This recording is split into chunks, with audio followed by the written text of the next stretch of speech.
Kakatakutan ko dito is yung ahas baka pumasok. O ayun, ahas na siya guys. O ayun, yung maliit na ahas guys. Ayan, ahas.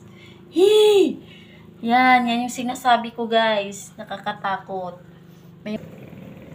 Sobrang lalim na dito sa amin.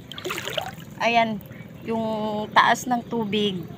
Ganito na, nakalati na sa niyog. At ito, malapit na siya maabutan. Tingnan nyo. Yan, ganyan nakalalim yung tubig.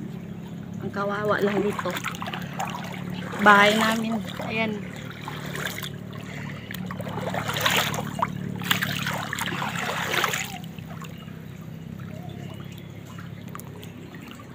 So na nga guys, no? Umalis na rin kami dito. Kasi tumaas na rin ang tubig. Di ba kahapon, dito lang sa baba ng terrace. Ito po yung terrace. Ito po yung terrace namin. Lalim na. Ayan. Ngayon, ganito na siya kataas. Ayan, ganyan na siya kalalim dito. Ito yung terrace namin. Pinaghahakot ko na yung mga bulaklak ko dito sa taas. Pero ganun pa rin. Parang maaabutan pa rin siya. Ayan. Tapos, yung mga manok namin guys, hinakot na namin doon sa gilid ng kalsada. Nakakalungkot talaga guys. Ito. Sa loob. Pumasok na talaga yung tubig. Lahat ng gamit namin, pinapatong-patong namin kahit saan na lang. Para lang hindi lang siya mabutan ng tubig.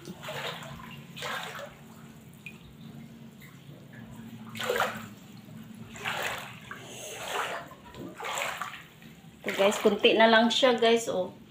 Ayan. Naabutan na yung mga aparador. Lahat. Sa sobrang taas ng tubig.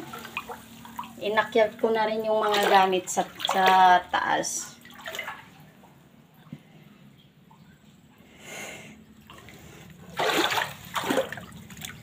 Grabe yung baha guys. Laging umuulan ngayon. Dahil lagi umuulan ngayon, ganito yung sitwasyon namin dito. Wala na kaming matutulugan.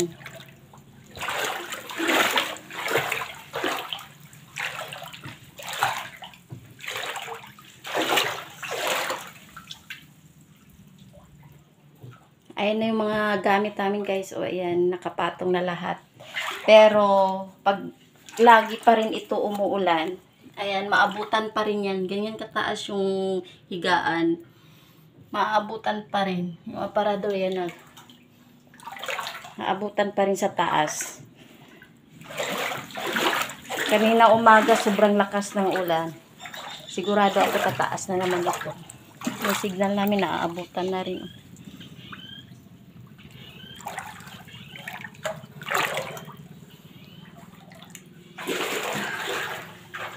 Sira ko muna to.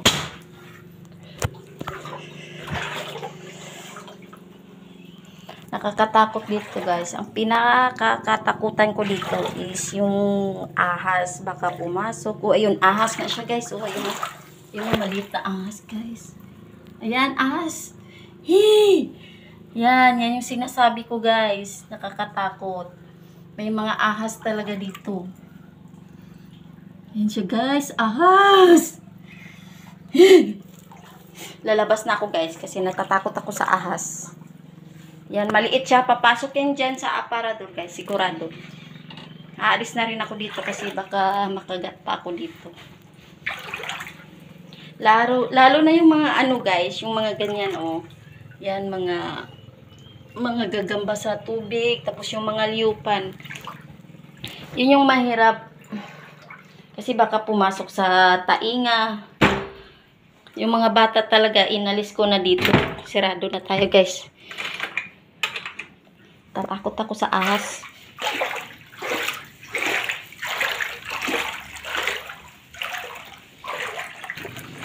Tubig na naman yung inabot na naman namin. Ngayon guys, kasi muntik na ito maabutan. Ito, itataas ko na naman dun sa lamisa. Yung mga bulaklak. Abutan na talaga siya. At saka itong mga ibang mga bulaklak ko, ang hayaan ko na yan. Hindi na kasi siya magkasya dyan sa taas. Ayan. Tatanggalin ko na lang to, baka kasi mamayang gabi magtaas pa to. Grabe, parang umuulan pa siya ngayon guys. So, umuulan pa. Hindi pa maganda yung panahon. Ibig sabihin, tataas pa talaga to. Sige, doon tayo mag-start sa taas na lang. Kasi mahirap magtanggal.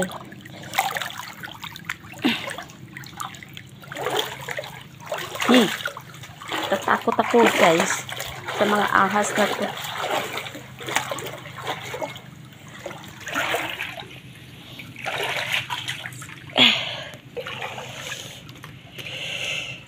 Ito tayo start.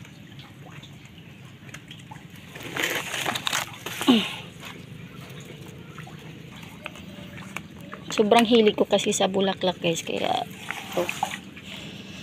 Hindi pwede pabayaan ko na lang to na malunod dyan. Kasi sigurado ako matagal pa ito matapos yung baha.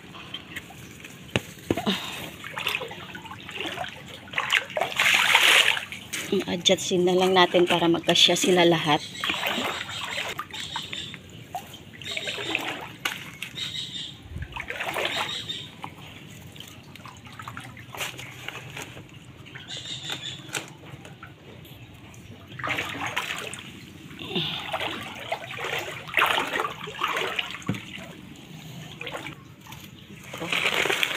Kailangan natin tanggalin yung maliliit. Ito talaga ang mabilis makalunod. Yung mga maliliit kasi magaan lang yung niya, lupa niya. Maliliit pa dito. Tatanggalin natin. Hala! Wala na. Nalunod siya. Wala na. Doon na siya sa ilalim. Sayang yun. Nag-iisa lang yun. Ito. Hindi ko na yun kunin guys. Kasi sobrang lalim talaga dyan sa baba. Baka mamaya. Nakakatakot.